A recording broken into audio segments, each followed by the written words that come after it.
दुआ साहब 2024 नजदीक है, क्या लगता है आपको कि क्या होने वाला? आपके तमाम चैनलों को अभिनंदन करते हुए ये मैं कहना चाहूंगा, जो आने वाले 2024 का जो अभी अप्रैल मई में चुनाव होने जा रहा है, ये दिलचस्प और बहुत ही भयंकर चुनाव होने जा रहा है। जहां सरकार सत्ता में बैठी है वो इतना मदमस्त हो गई है कि वो कहती है 370 मैं अकेले लाऊंगा, मेरी गठबंधन 400 पार। तो इस तरह की जो जुमलाबाजी, इस तरह का जो हिप्नोटाइज कर करके लोगों को गुमराह कर करके और अपने ऊपर जो है ये आश्वस्त है कि मैं तो आई। जब आ रहे हो मेरे भैया, आप सत्ता में हो तो चुनाव क्यों करा रहे हो? इलेक्शन कमीशन की खर्चे क्यों बढ़ा रहे हो? जनता के बीच में ये जो बेमनस है, दंगा फसाद, मॉब लिंचिंग और ये तरह तरह की जगह जगह मारा मारी, अरेस्टिंग, ये सब क्यों कर रहे हो? आप जो है कभी लखनऊ में बच्चों पे डंडा मरवा रहे हो, तो कभी जो है किसानों पे आंसू गैस से मर रहे हैं। ये खत्म करो ना, कहो मैं तो राजा हूं, मैं तो जीत गया हूं, मैं तो सरकार चलाऊंगा, चुनाव गया भाड़ में, हम जो है राजा रहेंगे जब तक हम कहानी खत्म।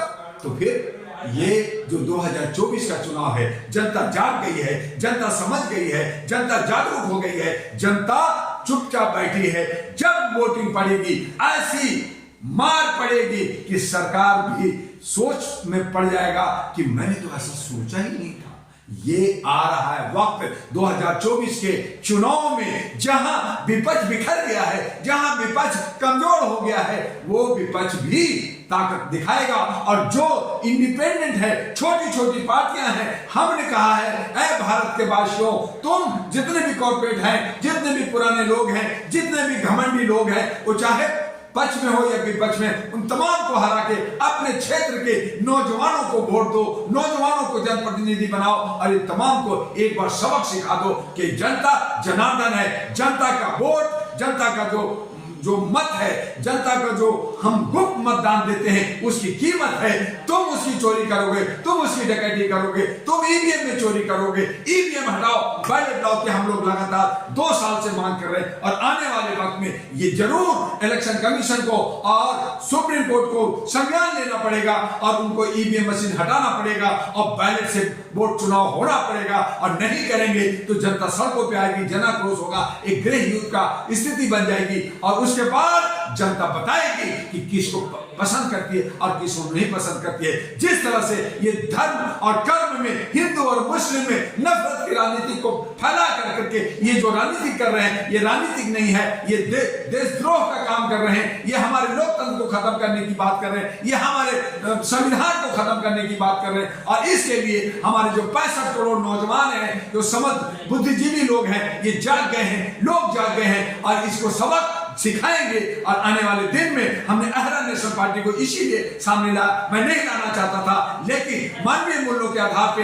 बिना जात पात का, बिना ऊंच नीच का, बिना भेदभाव का, हम अहरा नेशनल पार्टी के चकला बेलन पे पूरे भारत में कोशिश कर रहे हैं ज्यादा से ज्यादा हमारे नौजवान और महिलाएं और पुरुष का 50-50 आधा आधा का हिस्सा दे करके हम लड़ाई करें। और जितने कॉर्पोरेट, जितने बड़े बड़े पार्टियां, उन तमाम को धराशायी कर करके सही माने में लोकतंत्र की व्यवस्था करें, ताकि हम अपने जो है देश का सही मायने में अमन और शांति और रोजगार, शिक्षा, स्वास्थ्य, सुरक्षा दे सके और उनके लिए हम काम कर सकते। और इसके लिए हम लोग एफिडेविट भर रहे हैं और शपथ पत्र भर रहे हैं और अपनी वादा को कह रहे हैं कि अगर हम लोग नहीं किया, अगर हमारे आने वाले जनरेशन, नए जनरेशन नहीं किया, तो उनकी चल संपत्ति जब्त कर ली जाएगी, उनकी मेंबरशिप खत्म हो जाएगी और आजीवन वो चुनाव नहीं लड़ेगा। और ये जितने भी बुढ़े लोग हैं, जितने भी लोगों ने देश को लूटा है, भ्रष्टाचारी है, सरकार कहती है हम भ्रष्टाचारी को देख लेंगे, सबको अंदर कर देंगे, लेकिन वो बदले की खाली भावना कर रही है। एक तरफ एक्शन लेती है, छोड़ देती है, और दूसरी तरफ अपनी पार्टी जो भ्रष्टाचारी है उनको छोड़ देती है। और तमाम भ्रष्टाचारी मिलकर के,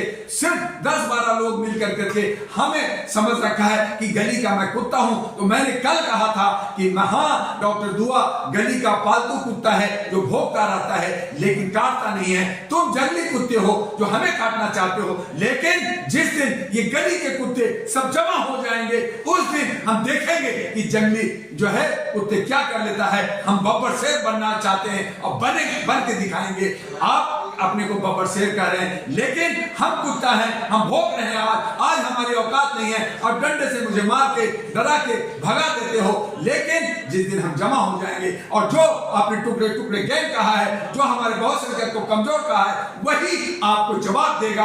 आने वाले समय में भारत की सिनेरियो, भारत का जो नक्शा है, भारत का जो पोजीशन है वो बदलेगा और हमारे जिसकी जितनी हिस्सा उसकी भागीदारी, ये सामाजिक भागीदारी मिलेगी, आर्थिक भागीदारी मिलेगी और तब हमारे सुशासन आएगा। और इसके लिए डॉक्टर दुआ ने कमर कस करके पूरे भारत के अंदर ये भ्रमण करने के लिए शपथ खा रखा है और तमाम लोगों के हिस्सा और हिस्सेदारी और उसका हक और अधिकार के लिए आवाज उठाने के लिए हम तैयार खड़े हैं। लेकिन कहीं ना कहीं मोदी है तो मुमकिन है और जनता की पहली पसंद में बनना। कौन है जी, कौन है जर्नलिस्ट महोदय? मुझे पता नहीं कहां कौन मोदी जी। हमारे तो मोदी जी नहीं है। अरे भैया कौन मोदी जी, आप बताइए ना। वो 300 अच्छा वो जो 303 जो सांसदों के लीडर हैं, वो 141 करोड़ की जनता के नहीं है मोदी जी।